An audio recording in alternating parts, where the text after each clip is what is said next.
एक ओंकार सतनाम करता पुरख निरभौ निर्वैर अकाल मूरत अजूनी सैभंग गुरप्रसाद जप आद सच जुगाद सच है भी सच नानक होसी भी सच। वाहिगुरु जी का खालसा वाहिगुरु जी की फतेह। So, dear students, today we will be covering numericals related to force and law of motion. तो न्यूमेरिकल्स करने से पहले आपको फार्मूलाज रटे होने चाहिए जो force and law of motion में फार्मूला यूज़ होने वाले हैं। सबसे most widely use formula use होगा इस चैप्टर में F is equal to M into A. F means force, M means mass, A means acceleration. Mass, A means acceleration. Acceleration. So एक तो ये बेसिक फार्मूला हो गया F is equal to M into A. उसके अलावा और हमारे पास formula use होने वाला है V is equal to U plus A T. फिर दूसरा फार्मूला V square is equal to you square plus two A S and S is equal to U T plus half A T square. V means final velocity, U means initial velocity, A means acceleration, T means time. V final velocity, U initial velocity, A acceleration, S means displacement. S means displacement, U initial velocity, T final velocity, half, A acceleration, time the square. सो ये हमारे चार formulas ही इस chapter में use होने। एक और momentum क्या होता है P एंड उसका फार्मूला किसके इक्वल होता है M इंटू वी के। हमारे पास ये 5 फार्मूलाज यूज़ होंगे। उसके अलावा इस चैप्टर में और कोई फार्मूला यूज़ नहीं होने वाला force and law of motion में। सबसे पहले most widely use formula will be F is equal to M into A. दूसरा formula will be V is equal to U plus A T. तीसरा formula will be V square is equal to you square plus two A S.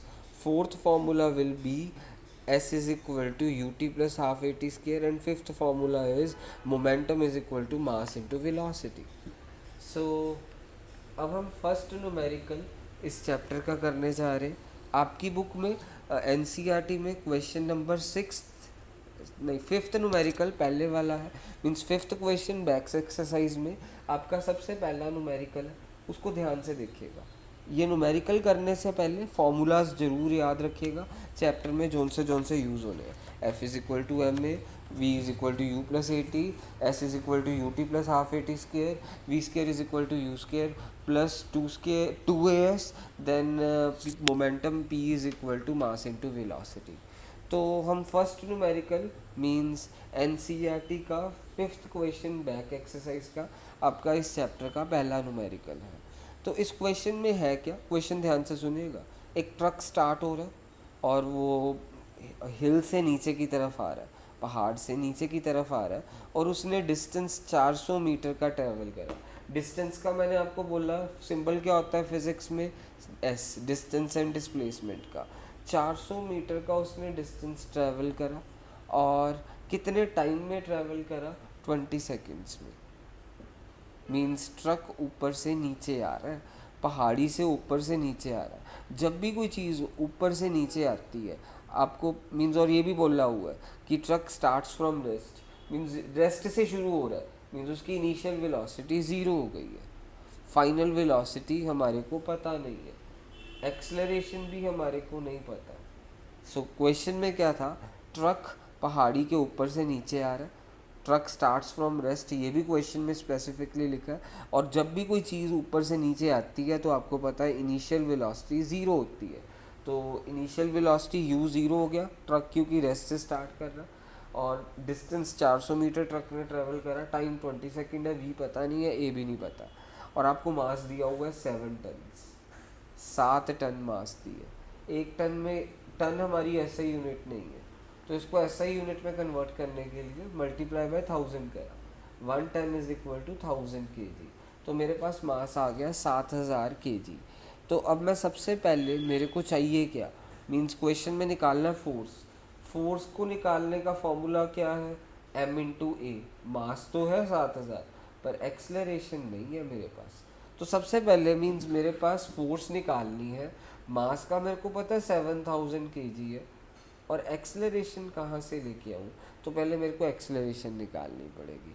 आप formula बाकी सोचें। अगर मैं सोचूं कि V square is equal to you square plus 2as वाला formula लगा दूं, तो उससे मेरे पास s निकल जाएगा। v पर मेरे पास दोनों चीज़ें नहीं है। देखो मैं ये वाला फॉर्मूला नहीं लगा पा रहा, मेरे को a चाहिए। मैंने पहले सोचा कि मैं we square is equal to you square plus 2as लगा दूँ फॉर्मूला।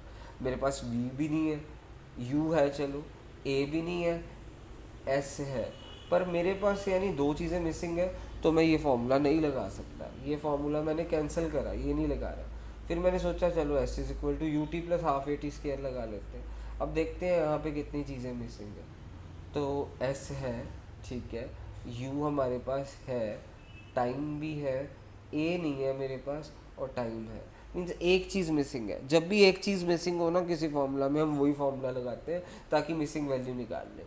तो s कितना है मेरे पास 400, डिस्टेंस u 0 है, टाइम 20 सेकेंड्स लगे, हाफ a मेरे को निकालना है, और टाइम 20 सेकेंड्स है, मीन्स 20 का स्केयर।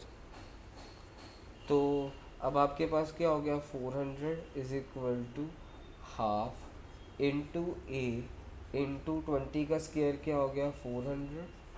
तो मेरे पास यहाँ पे आ गया 200, 400 divided by 200 that is 2। Acceleration मेरे पास 2 आ गई है। मीन्स यहाँ पे अब मैं एक्सलरेशन की वैल्यू 7000 इंटू 2 फिल कर दूंगा, और मेरे पास 14000 न्यूटन आंसर आ गया। ये क्वेश्चन ख़त्म हो गया। सो मैंने आपको बता भी दिया कि कौन सा फॉर्मूला कैसे सोच के लगाना है। आपको फोर्स निकालने के लिए बोला, F is equal to M a लिखा, मास की वैल्यू पता है, एक्सेलरेशन की नहीं पता, मैंने क्वेश्चन मार्क लगा दिया। यहाँ पे मैं रुक गया। फिर मैंने सोचा, पहले मेरे दिमाग में है कि चल मैं we square is equal to you square plus 2as लगा देता हूँ, पर वो मैं लगा नहीं सकता था। v भी मेरे पास नहीं है और a भी नहीं है, दो चीज़ें इस क्वेश्चन में मिसिंग है। तो मीन्स इस फॉर्मूला में मिसिंग है, तो मैं ये फॉर्मूला नहीं लगा सकता। फिर मैंने सोचा चलो s is equal to U T plus half A T square लगाते हैं। इसमें मेरे पास क्या चीज़ s है, u है, t है, a नहीं है, सिर्फ एक चीज़ मिसिंग है। तो मैं ये फॉर्मूला लगा सकता हूँ, और मेरे पास a की वैल्यू आ गई है। तो फिर मैंने a की वैल्यू यहाँ से लगा के निकाल के यहाँ पे फिल कर दिया, 14000 न्यूटन आंसर हो गया।